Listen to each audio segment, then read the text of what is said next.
आदाब अज़ीज़ नाज़रीन, Ahmad garden and creations में आपका इस्तकबाल है। दोस्तों, ये हमारी टिकोमा वाइन है, यानी ट्रम्पट क्रीपर की वाइन है और इस पर कलियाँ आना शुरू हो गई हैं। ये देखिए आप, ये हमने यहाँ पर आने के बाद इसको लगाया था और 12 इंच के गमले में इस बेल को मैंने लगाया हुआ है। ये एक 12 इंच का गमला है और इसमें ये बेल लगी है जिसकी हाइट लगभग से मुश्किल से 4 फीट होगी और इसके ऊपर आप देख सकते हैं कि कलियां आना शुरू हो गई हैं। क्योंकि मैं ये इसलिए दिखा रहा हूँ कि बहुत सा हमारे जो कमेंट होते हैं इस बेल के ऊपर वो यही होते हैं कि हमारे प्लांट के ऊपर अभी तक कलियां आना शुरू नहीं हुई है, हमारा प्लांट ग्रो कर रहा है लेकिन फूल नहीं खिल रहे हैं।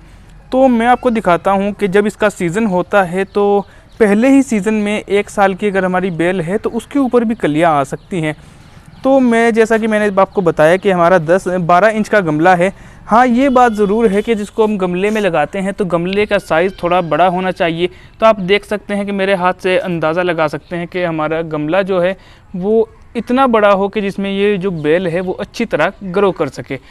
और फिर दूसरी बात यह है कि इसको चलने के लिए स्पेस देना होगा, यानी अगर ये खुद ही चलती है जैसे दीवार से चिपक कर चलती है तो फिर इसके जो फूल आने के चांस हैं वो थोड़े कम हो जाते हैं। लेकिन हमने इसको एक रस्सी की मदद से ऊपर की साइड चलाया हुआ है तो अभी ये 4 फीट भी ऊपर नहीं बढ़ी और यहाँ पर आप देख सकते हैं कलियाँ आना शुरू हो गई हैं। तो थोड़ी अगर इसकी पोटिंग मिक्स के बारे में और केयर के बारे में बात करें तो वो ज़्यादा अहम होगी। तो पोटिंग मिक्स को इसका जब हम तैयार करते हैं तो गमले में अगर लगा रहे हैं तो इसमें हम 40% के आसपास गोबर की खाद या जो भी हमारे पास कंपोस्ट खाद है उसकी मात्रा रखें।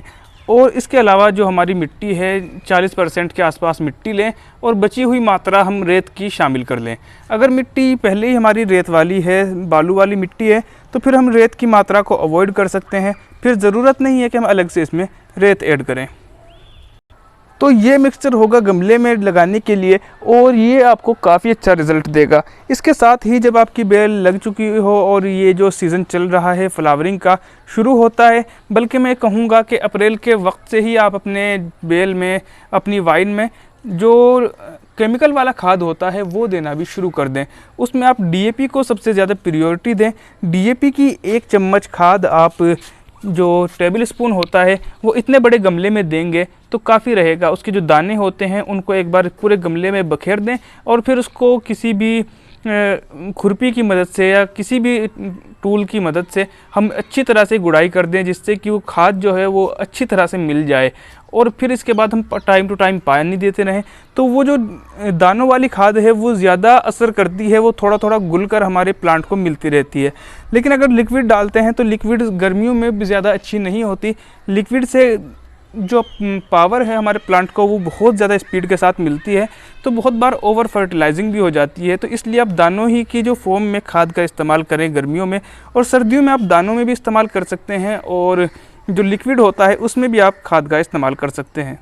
और हाँ दोस्तों, बहुत बार ऐसा हो सकता है कि अगर आपने पहले से प्लांट लगाया है और गमले में आपकी बेल लगी है तो अब आप सोच रहे हैं कि अगर आप उसको रिपोर्ट करेंगे, उसका जो पोटिंग मिक्स है उसको चेंज करेंगे तो आपका प्लांट स्ट्रेस में आ सकता है। तो उसके लिए आपको करना ये है कि अपने गमले की 3 से 4 इंच तक मिट्टी निकालनी है और फिर एक लेयर 2-3 इंच की गोबर की खाद की या कंपोस्ट खाद की बिछा देनी है और उसके ऊपर फिर मिट्टी की एक बारीक लेयर बिछा दीजिए, जिससे कि ये जो खाद है ये आपके प्लांट को पूरे सीज़न थोड़ा थोड़ा पावर देता रहेगा और आपका जो प्लांट है उसको वो बहुत ही अच्छी तरह से ग्रो करेगा।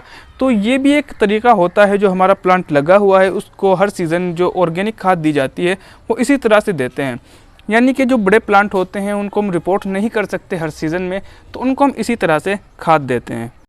तो दोस्तों, जो भी आपकी प्रॉब्लम इस बेल के बारे में है वो कमेंट सेक्शन में बताइएगा। मैं हो सके तो जो भी आपके बेल के बारे में सॉल्यूशन है वो बताने की कोशिश करूंगा। उम्मीद करता हूं कि वीडियो आपको अच्छी लगी होगी। अगर आपको वीडियो अच्छी लगी तो वीडियो को लाइक कीजिए। चैनल को अगर आपने अभी तक सब्सक्राइब नहीं किया है तो चैनल को सब्सक्राइब कीजिए। यहाँ पर आपको अच्छी अच्छी वीडियोज़ और नई नई इंफॉर्मेशन प्लांट्स के बारे में मिलती रहेंगी।